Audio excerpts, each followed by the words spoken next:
He was the most powerful man in that hospital, but nobody knew it. Arthur Sterling, a billionaire CEO with numbered days left to live, decided to disguise himself as a humble janitor to see the truth about his empire. What he found wasn't profits, but a nurse crying, hidden in a closet, sacrificing her own rent money to save a patient Arthur's system had abandoned. When the cruel administration tried to destroy her life right in front of him, they had no idea that the old janitor they shoved to the floor was the owner of it all, and his revenge would leave everyone in shock.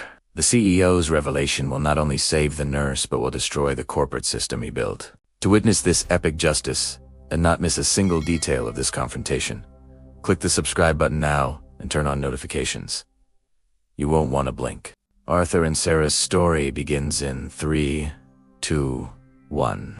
The silence in Dr. Elias Vance's office wasn't just the absence of sound. It was a physical entity, heavy and suffocating, appearing to drain the oxygen from the lavishly decorated room. Arthur Sterling, a man whose name was etched in bronze plaques on the facades of hospitals, research centers, and universities across the state, sat on the edge of an Italian leather chair that cost more than most people earned in a year. Yet in that moment, his net worth of billions could not buy him even one more second of certainty. 3 months, Arthur. Maybe 4, if we get lucky with palliative therapy.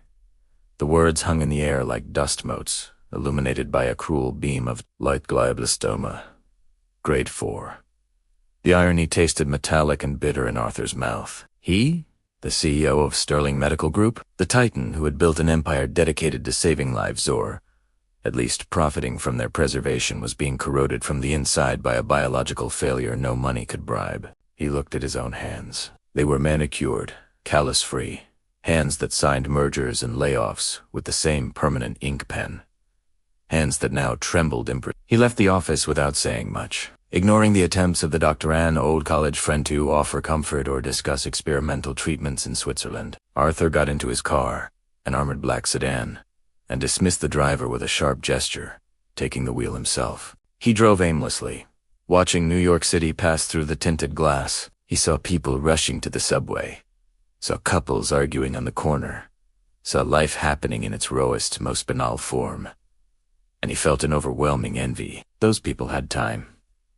They had the luxury of boredom, the luxury of wasting hours. He was a man with pockets full of gold in a desert where the only valid currency was water, and he was dying of thirst. Upon arriving at his penthouse, the emptiness of the place hit him like a punch. Walls of glass overlooking Central Park. Modern art he never really understood hanging on the walls. Furniture that looked like museum pieces, untouched. There were no family photos, no children's toys forgotten on the rug, just the echo of his footsteps on the cold marble. Arthur realized, with a chilling terror rising up his spine, that if he died that night, his funeral would be a networking event. The vultures of the board of directors would come to verify if the old man was truly dead, calculating how to split their bonuses before the coffin was even lowered into the ground. His legacy wasn't healing, it was capital. It was during that sleepless night, wandering the corridors of his personal mausoleum, that the idea emerged. Not as a business plan, but as a visceral necessity, a last gasp of rebellion against the futility of his own existence. He needed to know. He needed to see what he had built, not through the profit and loss spreadsheets that arrived on his oak desk, but through the eyes of those who actually kept the machine running. He wanted to find something, anything that justified his life before it ended. The transformation began 2 days later. Arthur didn't need movie makeup.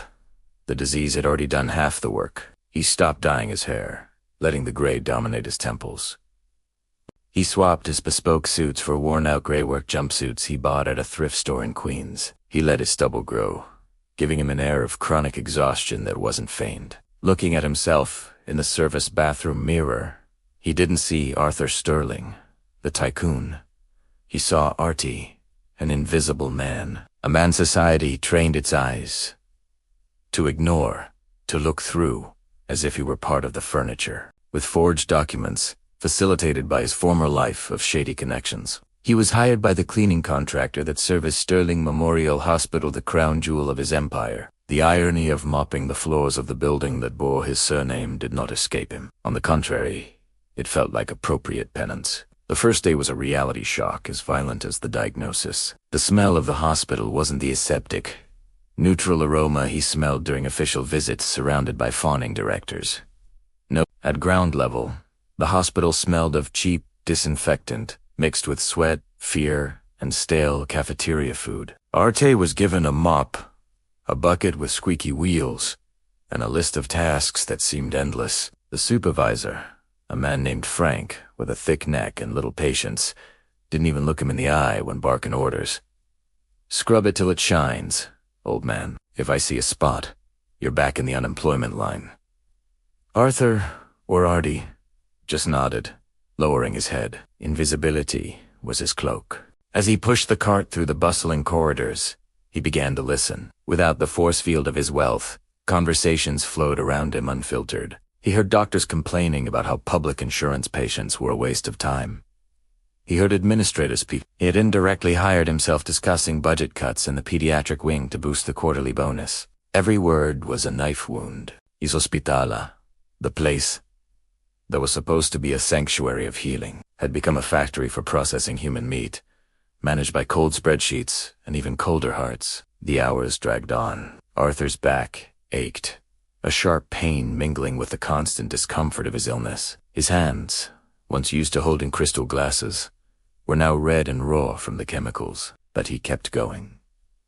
He cleaned vomit in the ER waiting room, while people looked away in disgust. He collected trash overflowing from beans, where $5 coffee cups mixed with tissues, stained with tears. It was at the end of his shift, when the sun was already setting, casting long, melancholic shadows across the third-floor hallways, that the hospital's facade of everything is fine began to crumble completely for him. He was scrubbing the floor near the oncology wing, a place he now knew to be his future destination, when the door to a conference room opened. Out walked the chief administrative officer, Marcus Thorne, a man Arthur considered an efficient shock.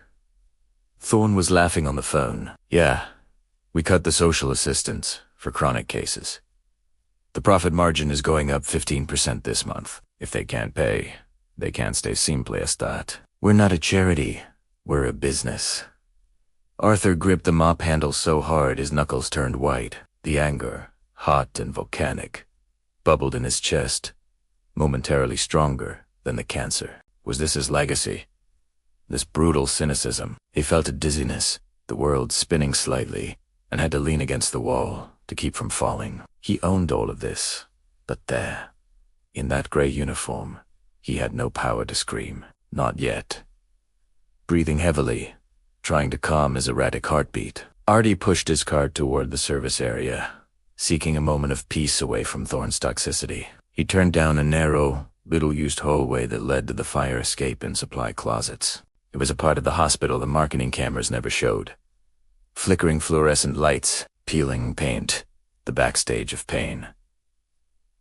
That was when he heard it. Not the cruel laughter of executives, nor the monotonous beep of heart monitors. It was a human sound, raw and devastating. A muffled sobbing, coming from behind the slightly ajar door of the linen closet. It was the cry of someone who had been trying to be strong for too long and had finally broken. Arthur stopped. Prudence told him to keep walking, not to get involved, to keep his cover safe. But the humanity he was desperately trying to rediscover pulled him toward that door. He let go of the cart, the noise of the wheels ceasing, and took a silent step toward the sliver of light, unaware that what he would find there would change the few days he had left forever. The door to the linen closet yielded with a soft creak as Arthur pushed it open. The space inside was cramped, dominated by chrome metal shelves stacked to the ceiling with white sheets, starched pillowcases, and blue thermal blankets that smelled of industrial detergent and static. It was a fabric bunker, a tiny, stifling refuge against the Cold War raging in the hallways outside. Sitting on a pile of empty cardboard boxes, knees pulled to her chest, was her, Sarah. Arthur didn't know her name at that instant, but the image would sear itself into his dying memory with the clarity of a high-exposure photograph. She wore navy blue scrubs, faded from hundreds of washes. Her shoes, white sneakers made for comfort, were scuffed and stained with something that looked like iodine or dried blood at the toe. Her brown hair was pulled back in a loose bun, from which rebellious strands escaped. sticking to her sweat-dampened forehead. But what held Arthur there, paralyzed in the doorway holding his mop like a broken scepter, were her shoulders. They trembled in a spasmodic rhythm, her entire body convulsing in a desperate attempt to keep her weeping silent. She jerked her head up upon noticing the intrusion. Her eyes were red, swollen, her light makeup smudged under her lower lashes. For a second, Arthur saw fear flashed across that young face, the fear of being caught, of being reprimanded for stealing company time, the fear of yet another authoritative voice shouting orders. "I'm sorry," she said, her voice choked and husky. She wiped the backs of her hands furiously across her face, trying to erase the vulnerability. I was looking for extra towels. I'm leaving now." Arthur, deeply embodying the role of Artie, did not retreat. He stepped into the small space and let the door close softly behind him, muffling the hospital's constant hum. He leaned the mop against the wall and looked at her, not with the arrogance of a CEO, but with the weary kindness of a grandfather. "No need to lie to the old janitor, child," he said, his voice scratchy, imitating the working-class accent he had adopted. He rummaged in the deep pocket of his gray jumpsuit and pulled out a cloth handkerchief. It was clean, though old. He held it out to her. "Here.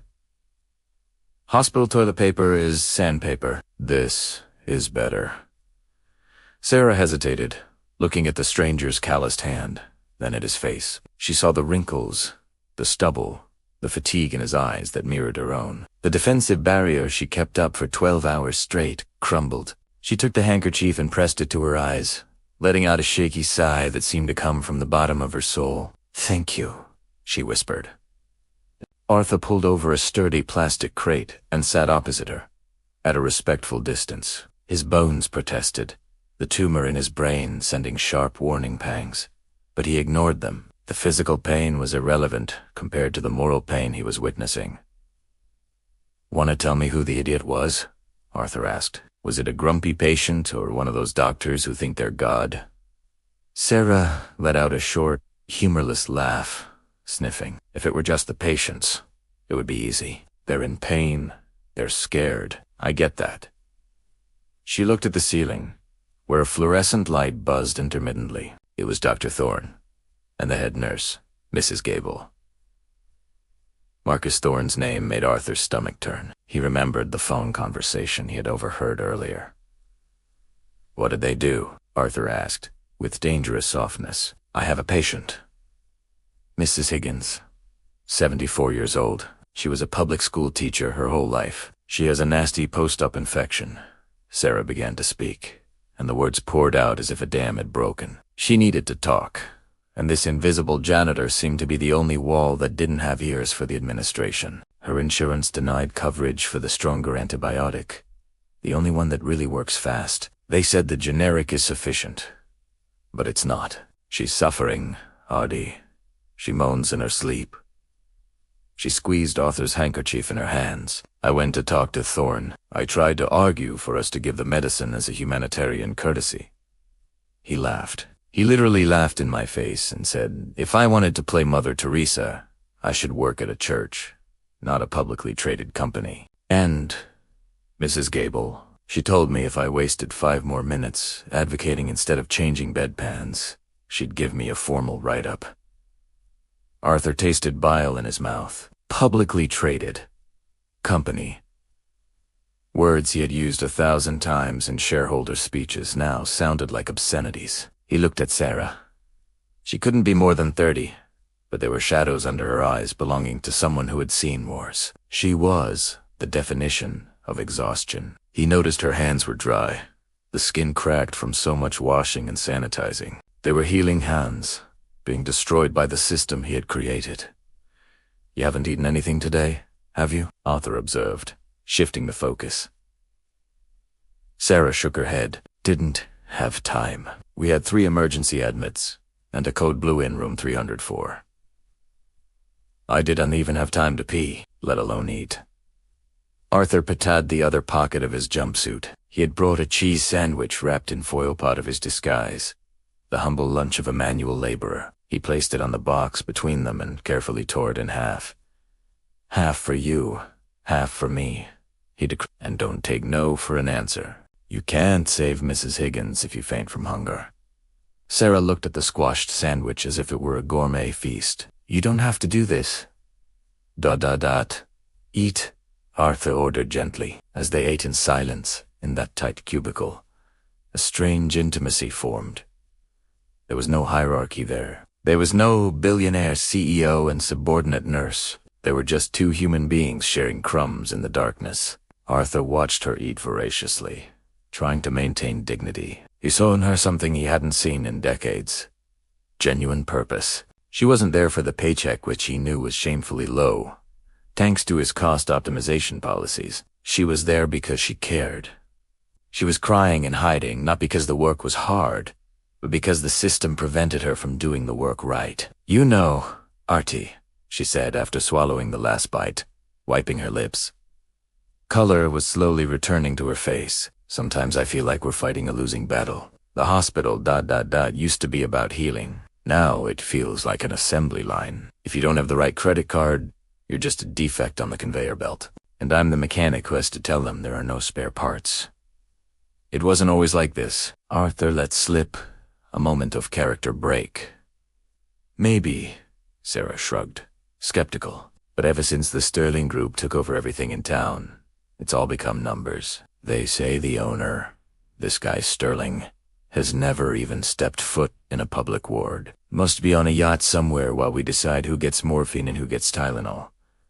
The comment hit Arthur like a bullet. He wanted to scream that he wasn't on a yacht, that he was right there, sitting on a cardboard box, dying just like her patients.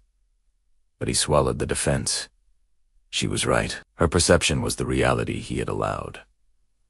"Do you have family, Sarah?" he asked, trying to steer the conversation away from the judgment of his own character. Her face changed. The sadness returned, but in a different form. Deeper, more resigned. She glanced at her cheap wristwatch. "I do. It's complicated," she said, evasively. Sis stood up, smoothing her uniform, composing her posture. The warrior donning her armor again. "My mom, she depends on me. And my little brother." She hesitated, as if about to reveal a dangerous secret, but held back. She looked at Arthur with intense gratitude. "Thanks for the sandwich, Artie.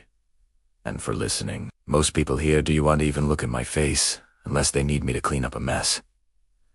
"You are the most important person in this building, Sarah," said Arthur, and he had never been more serious in his entire life. "Never let those expensive suits convince you otherwise." She smiled, a sad, tired, but genuine smile.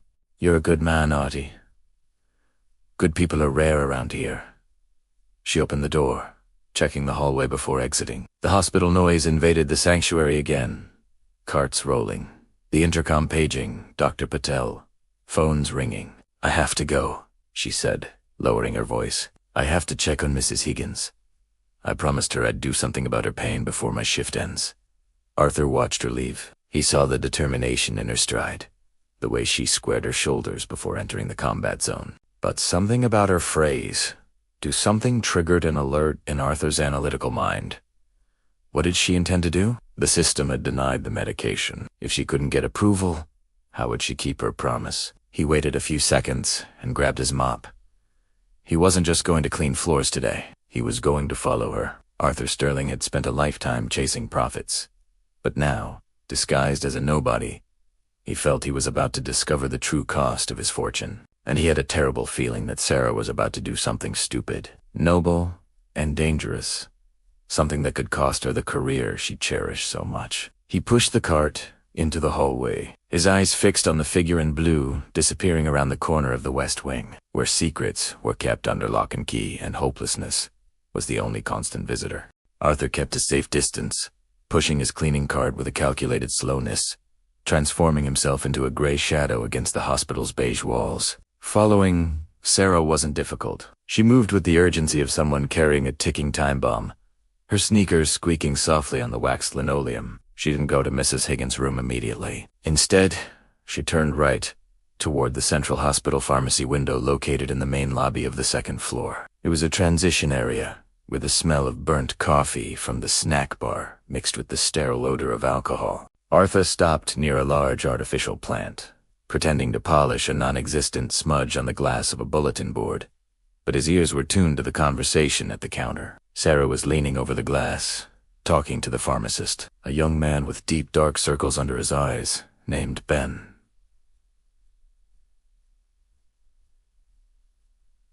"Ben, please," Sarah whispered, but the acoustics of the empty lobby carried her voice to Arthur. "The doctor's order is in the system, but it was blocked by admin. I need the vancomycin for now. Her fever is at 104. "Sarah, you know how it works," Ben replied, lowering his voice, glancing nervously at the security cameras on the ceiling. "If insurance denied it, the system blocks the automatic dispensing. If I override this manually without a billing approval code, my job goes down the drain. The studying group audit is brutal. They count even the aspirin pills." Arthur felt a pang in his chest. Brutal audit, a policy he had implemented 3 years ago to curb inventory shrinkage. He had called it efficiency. Now, he saw it was just bureaucratic cruelty. "How much?" Sarah's voice trembled, but there was a steely determination in it. "What?" Ben typed something on the keyboard, the sound of the keys echoing like dry gunshots. He sighed. "Sarah, it's expensive. The list price for uninsured is inflated. It's $840. There was silence. Arthur watched Sarah's shoulders slump. $840. To Arthur, that was the price of a bottle of wine he would open at dinner and not even finish. For the woman in front of him, he suspected, it was a fortune. He saw Sarah open the small purse she carried over her shoulder. She took out a worn wallet. "Swipe it here," she said, extending a blue debit card. "Sarah, you can. Tie. ... double quotes." Ben started to protest. "Swipe it, Ben. Before I change my mind and put anonymous donor on Mrs. Higgins's invoice. If she knows it was me, she won't accept it. She's too proud." Arthur stopped polishing the glass. His hand froze in midair. She was paying a nurse whom he knew earned little above the state minimum wage due to cuts he himself had sanctioned, was paying nearly $1,000 to save a stranger. He heard the beep of the card machine, and then the saddest sound in the modern world. A low, double buzz. "Declined. Insufficient funds," Ben murmured, embarrassed. Sarah didn't cry. She just closed her eyes for a second, took a deep breath, and pulled out another card. Then started counting crumpled $20 and $10 bills she had in her wallet. "Try charging $500 on the credit card. The rest is in cash. It's my rent, but I'll figure it out. The landlord can wait another week. Mrs. Higgins' infection can't." This time, the transaction was approved. Sarah took the small vial of precious liquid as if it were the Holy Grail, thanked Ben with a quick nod, and ran back toward the elevators. Arthur stood back, stunned. He felt a vertigo that had nothing to do with his tumor. It was the moral vertigo of seeing someone fixing the world he had broken, using her own pieces to plug the holes. He needed to talk to her. He needed to understand. He intercepted her 10 minutes later, in a quiet corridor near the hospital chapel. After she had already left Mrs. Higgins' room, Sarah looked exhausted, but there was a glint of relief in her eyes. She was leaning against the wall, drinking water from a fountain, when she saw Artie approaching with his cart. "Do you have a guardian angel? Or are you just stubborn, kid?" Arthur asked, stopping the cart. He tried to keep his tone light, but his voice cracked. Sarah smiled, wiping her mouth with the back of her hand. "Oh, hi, Artie. Let's just say bureaucracy had a technical error in our favor today." "I saw you at the counter," Sir Arthur said gently. He didn't want to corner her, but he needed her to know he saw her sacrifice. "I saw you pay." Her smile vanished, fear returned. "You're not going to tell anyone, are you? If administration finds out I paid, they say it creates an unsustainable precedent. They could fire me for excessive emotional involvement." Excessive emotional involvement, Arthur repeated, tasting the bitter corporate words he had helped popularize. Is that what they call compassion these days? He took a step forward, lowering his voice to a conspiratorial whisper. That money was your rent, Sarah? Why did you do it? Is Mrs. Higgins a relative? Sarah shook her head. She looked at the empty hallway. 10. At Artur. Maybe it was the janitor's uniform, or the kind eyes of that dying old man. But she opened up. No, she's not family, but she held my hand when my brother died in this hospital 5 years ago. I wasn't a nurse yet. We were in the waiting room, alone, broke, scared. She was here visiting her husband. She bought me a coffee and told me that grief was the price we pay for love, and that it was okay to cry. Sarah swallowed hard, fighting back tears. The system killed my brother, Artie. A delay in surgery approval. When the paper arrived, his heart had already stopped. I promised myself that if I became a nurse, no one would die on my shift because of a piece of paper or lack of money. Not if I could stop it. Arthur felt like he had been punched in the gut. Her brother, dead by bureaucracy. Sterling bureaucracy. The blood was on his hands, hidden under kid gloves and annual reports. But what about you? Arthur insisted, his voice husky. You said it was rent money. Where will you live? What will you eat? She shrugged, a small, painful gesture of someone used to losing. I have instant noodles in the cupboard. And my car. Well, the back seat is roomy enough if I curl my legs up. Wouldn't be the first time I sleep in the Walmart parking lot. It's worth it, Artie. I saw her fever go down. She smiled at me. That's worth any rent. Arthur looked at this young woman, dressed in a cheap uniform, with dark circles of fatigue and worn shoes. She was the wealthiest person he had ever met. He, with his billions, was a spiritual beggar compared to her. An insane urge to pull out his checkbook and write a 7-figure sum invaded him. But he held back. If he revealed himself now, the magic would break. She would be horrified, perhaps disgusted by him. He needed to fix things, but he needed to do it the right way. He needed to destroy the system from the inside.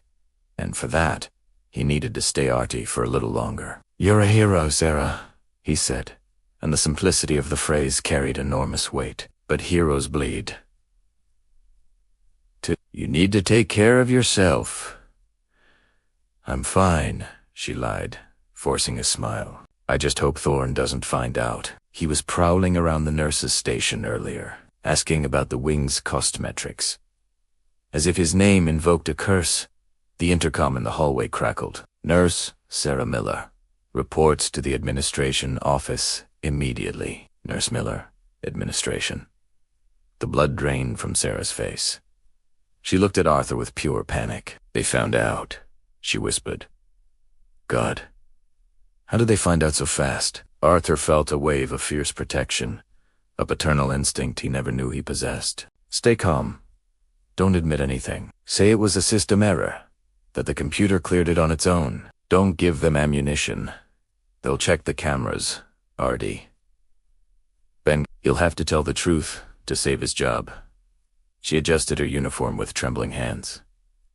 I have to go. Pray for me, Artie.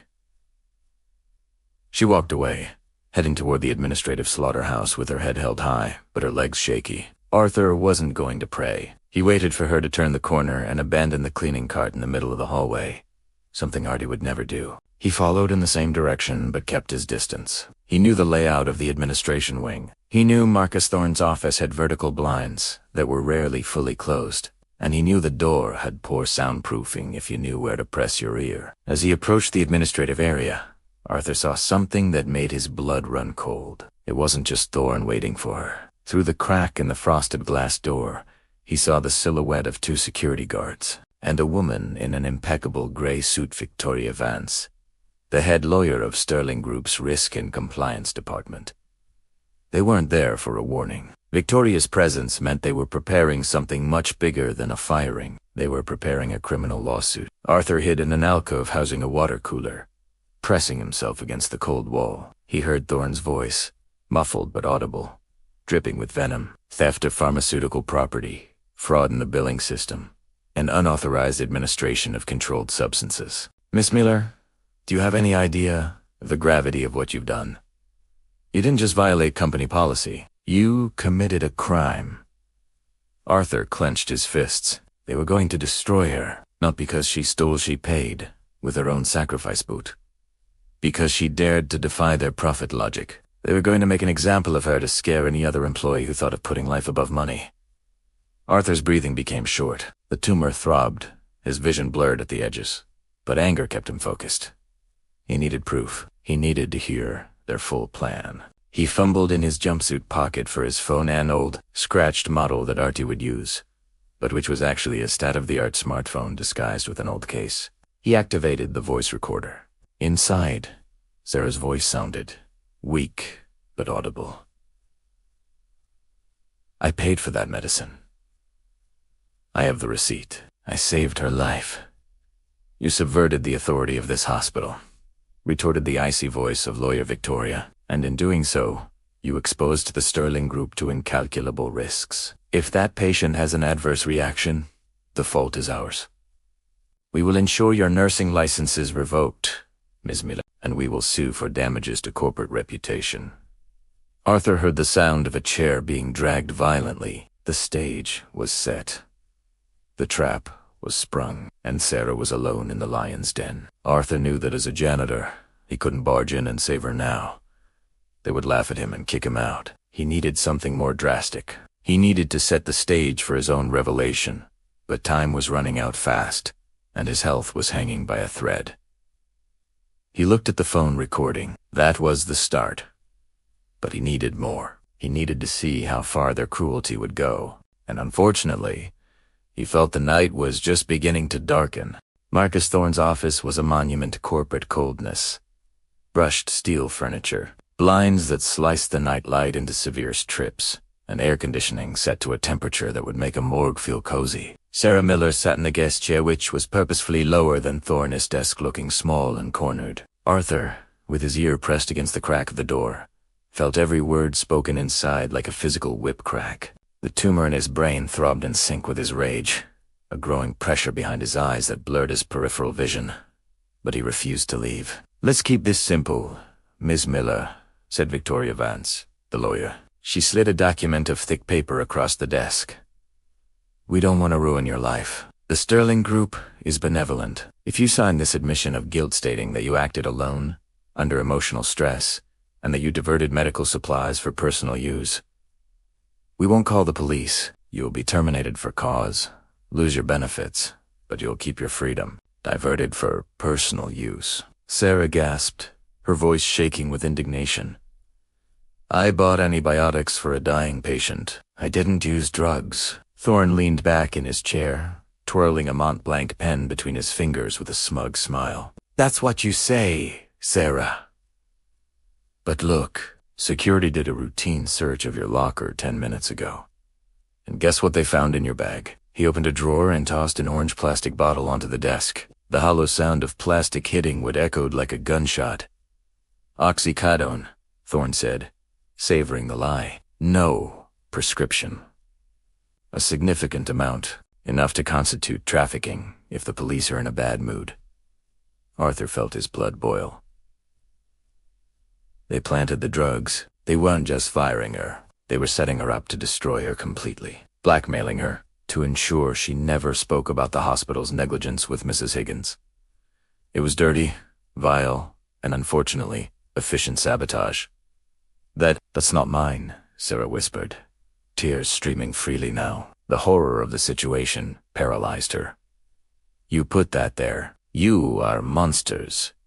"We are risk managers," Victoria corrected coldly. "Sign it, Sarah. Or we call 911 right now. Possession of narcotics in a hospital environment. You leave here in handcuffs, and your mother, the one who depends on you, well, who's going to take care of her when you're in state prison?" It was the mention of her mother, the cruelty of using her vulnerable family as leverage. That broke something inside Arthur. Proddens Vanny said the plan to wait disappeared. He forgot he was a frail old man in disguise. He only remembered he was a man and that this would not happen under his roof. Arthur threw the door open, It slammed against the wall with a violent bang that made Thorne jump from his chair. "That's enough," Arthur roared. His voice, though rasping from illness, carried a thunderous authority that didn't match Artie's dirty jumpsuit. Everyone in the room froze. Thorne blinked, confused, before his face twisted in contempt. "What the hell is this?" Thorne shouted, standing up. "Who let the janitor in here? Get out now, you drunken trash." Arthur ignored Thorne and walked to the desk, planting himself between Sarah and the executives. He was shaking, sweating cold, his face pale as wax, but his eyes burned. "She won't sign anything," Arthur said, pointing a trembling finger at Victoria. "I was there. I saw it. She paid for the medicine with her own money. And as for that bottle, I saw your head of security tampering with the lockers during the shift change. This is a setup." It was a calculated lie. Arthur hadn't seen security, but he knew how the game worked. And by the way Thorne's face paled for a microsecond, he had hit the mark. Sarah looked up, eyes wide. "Artie, no, get out of here. They'll hurt you." "Listen here, you filthy old man," hissed Thorne, coming around the desk. He was a big man, a former college athlete, with muscles cultivated in expensive gyms. "You don't know who you're messing with. You are a nobody. A roach I can crush with one phone call. I know exactly what you are, Marcus," said Arthur. And for a moment, Artie's accent vanished, giving way to the perfect diction of Arthur Sterling. "You are a coward who steals from the poor to inflate your own bonus." Thorne turned red with fury. He slammed a button on the phone. "Security. Administration office. Now, I have a hostile and aggressive employee. 2 hulking security guards, who were waiting in the hallway, entered immediately. "Get this trash out of here," Thorne ordered, "and ensure he never gets a job cleaning chemical toilets in this city again. Throw him on the curb." One of the guards, a giant named Brutus, grabbed Arthur by the arm. The grip was strong, cruel, bruising the dying CEO's thin skin. "Let go of me," Arthur shouted, trying to pull away, but the disease had left him weak. "Don't touch him," Sarah screamed, jumping up and grabbing the guard's arm. "He's an elderly man. He's sick." "Stop!" Chaos ensued. Thorne laughed, finding the scene pathetic. "Look at that. The thief defending the bum. What a perfect pair." The guard shoved Sarah away with disdainful ease and, irritated by Arthur's resistance, gave the janitor a violent shove. Arthur lost his balance. His feet got tangled in the thick rug and he fell backward. The back of his head hit the sharp edge of the glass coffee table hard before he hit the floor. The sound was sickening, a dry thud, followed by the cracking of glass. Arthur's world exploded in white light. The pain wasn't localized. It was total. It felt like the tumor in his brain had detonated like a grenade. His vision darkened instantly, leaving only a narrow, blurred tunnel. He tried to get up, but his limbs wouldn't respond. He felt something warm and wet trickling down the back of his neck, soaking the collar of his jumpsuit.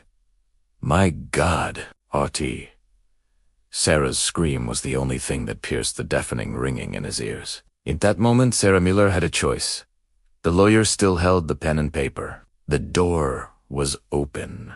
She could have backed away, could have used the confusion to try and negotiate her own salvation. But she didn't even look at the papers. She threw herself onto the floor next to the fallen janitor, ignoring the blood that was beginning to stain Thorne's pristine beige carpet. "Don't touch him," she roared at the guards with the ferocity of a lioness. She placed expert hands on his neck, checking his pulse, then checked his pupils. "He's having an intracranial hypertensive crisis. His pupils are blown. Call a gurney." "No!" Thorne looked at the body on the floor with disgust, wiping an imaginary spot off his suit. "Stop the drama, Miller." He just bumped his head. "Take him outside. Both of them. Throw them in the street and call the police to pick up the trash. If you move him, you will kill him." Sarah screamed, and there was so much medical authority in her voice that even the guards hesitated. "This isn't just a fall. He has signs of prior brain injury. If he dies because he dragged him like a sack of potatoes, that is manslaughter. Thorne. And there are cameras in this hallway recording his entry in your guerrilla's assault. The mention of manslaughter and cameras made Victoria Vance intervene. The lawyer knew when a liability situation was spiraling out of control. "Call the emergency team," Victoria said sharply. "Bring the gurney here. Do not move him without a cervical collar." "Victoria!" Thorne protested. "Shut up, Marcus," she snapped. "If he dies in here after your guard pushed him, the Sterling group is toast. Let's stabilize him and transfer him." Arthur, teetering on the edge of unconsciousness, felt Sarah's hands on his face. Gentle, firm hands, even though they were trembling. He heard her voice, not shouting anymore, but whispering to him, an anchor in the middle of the storm. "Stay with me, Artie. Don't sleep. Look at me. I'm here. I won't let them hurt you anymore. Hang on, you stubborn old man." She was weeping. Her tears fell onto his face, mixing with the sweat and blood. She was about to be arrested, had just lost her career, was being accused of drug trafficking, and the only thing she cared about was the life of a janitor she had met 3 hours ago. Arthur tried to speak. He wanted to tell her everything would be okay. He wanted to say, "I am Arthur Sterling, and I will end them." But his mouth wouldn't obey. The words came out as an unintelligible moan. Darkness began to swallow the edges of his consciousness. The last thing he saw, before blacking out completely, was Sarah's face, illuminated by the harsh office light, a mask of terror and absolute compassion. And the last thing he felt was her hand holding his tightly, refusing to let go, even as the world collapsed around them. He plunged into the dark, not as a CEO, but as a man loved by someone who had no reason to love him. And that, he thought in his last flash of lucidity, was the only truth that mattered. The rhythmic beep of the heart monitor was the first thing that brought Arthur back to consciousness. It wasn't the chaotic sound of the ER, but the soft, muffled tone of a high-tech private suite. He tried to open his eyes, but the room light felt like needles. His head was wrapped in thick bandages, and a dull pain, though controlled by potent painkillers, pulsed at the base of his skull. "He's waking up," said a female voice. Distant, but familiar. It wasn't Sarah. It was Dr. Aries, the chief of neurology, someone Arthur had known for 20 years and paid a fortune to keep on staff. Arthur blinked, focusing his vision. He wasn't in the general ward. He was in the presidential suite on the 10th floor.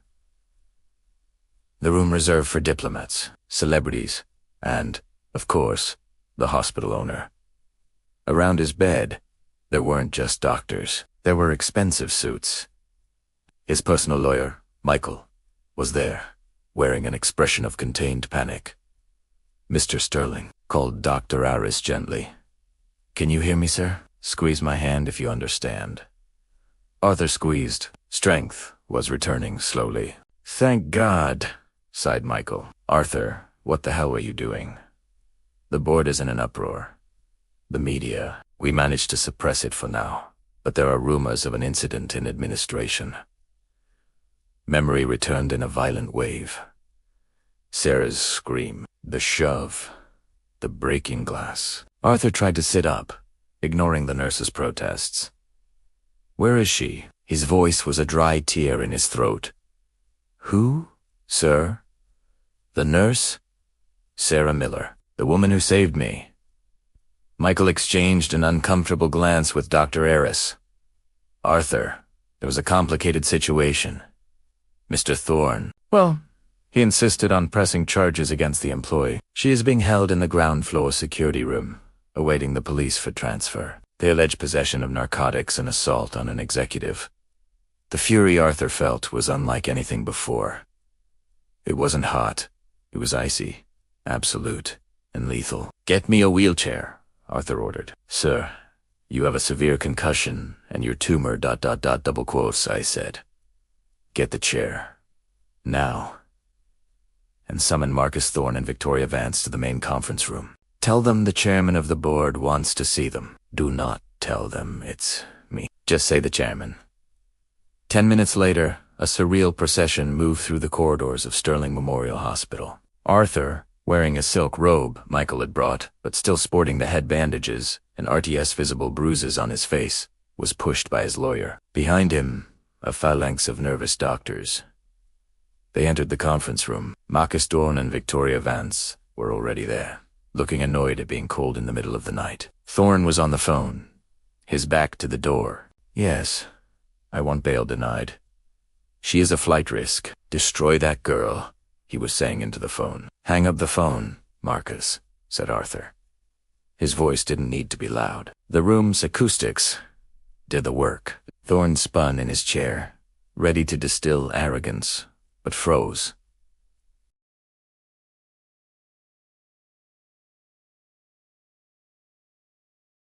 The face was swollen. There were bandages.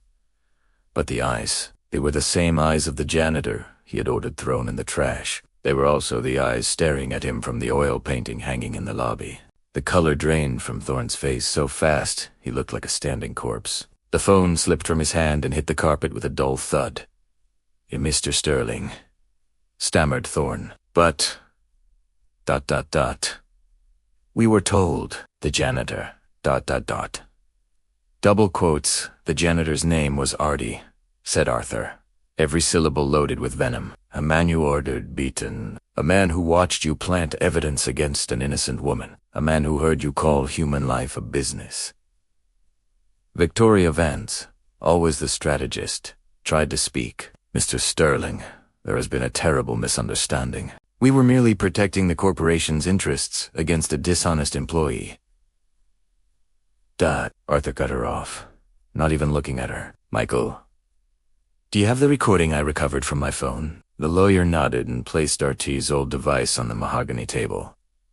He pressed play. Thorne's voice filled the room. "Guess what they found in your bag? Oxycodone. No prescription. ... double."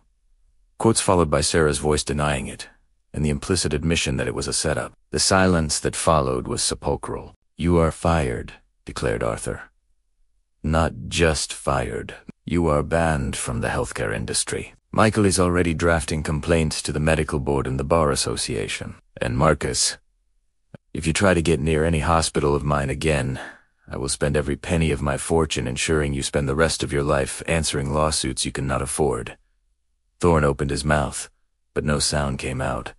He was finished. In a matter of seconds, the predator became the prey. Security Arthur's real personal security entered and escorted the two executives out, under the scornful gazes of the entire medical staff present. "Now," said Arthur, his energy starting to fail, "bring me Sarah."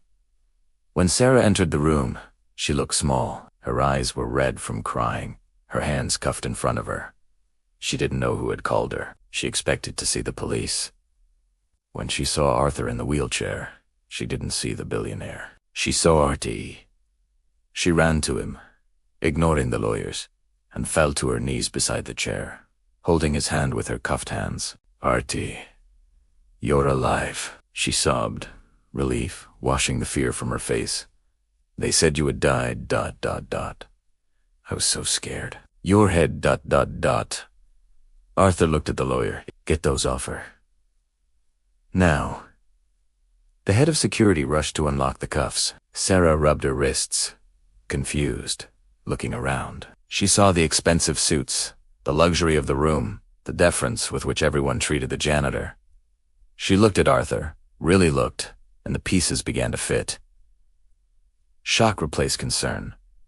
"Artie ... who are you?" she whispered, backing away slightly. "I am Arthur," he said, holding her hand so she wouldn't pull away. "But I hope, to you, I can always be the Artie who shared a cheese sandwich." "Arthur Sterling, the owner." Her voice cracked. She looked at the dirty uniform he still wore under the silk robe. Why were you scrubbing floors?" "Because I was lost, Sarah. I was dying and needed to know if my life was worth anything." He squeezed her hand. "I discovered my life was worth nothing.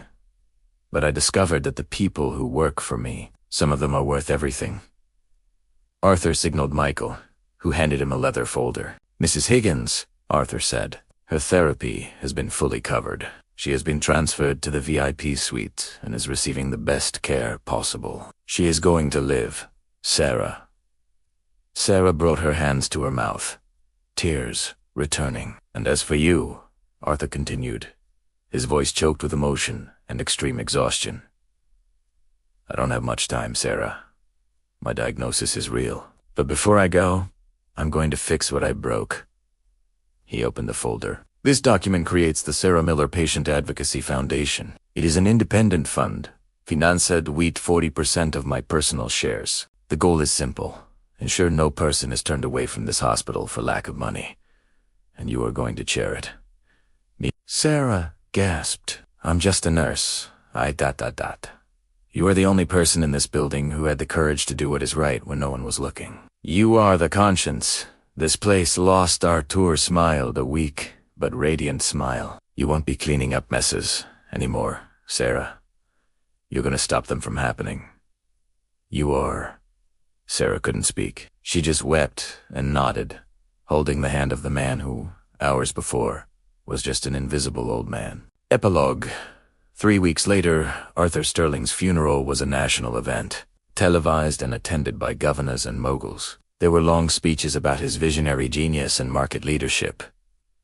But in the front row, dressed in a simple black suit, was Sarah Miller. Beside her, in a wheelchair, was Mrs. Higgins, recovered and holding a white rose. When the casket was lowered, Sarah didn't think of the billionaire. She thought of the man who split a sandwich with her in a dark supply closet. She thought of the man who used his last days of strength to protect her. As the crowd dispersed and the luxury cars departed, Sarah remained. She looked at the imposing hospital in the distance, the glass and steel building reflecting the sunset. It didn't look like a cold factory anymore. Now, it looked like a place of hope. She touched the new badge on her chest to rector, a patient advocacy and took a deep breath. Thank you, Artie, she whispered to the wind. And somewhere, in the silence between the city's heartbeats, she felt he was listening. Justice hadn't just been served. It had been planted, and now it was up to her to make it bloom.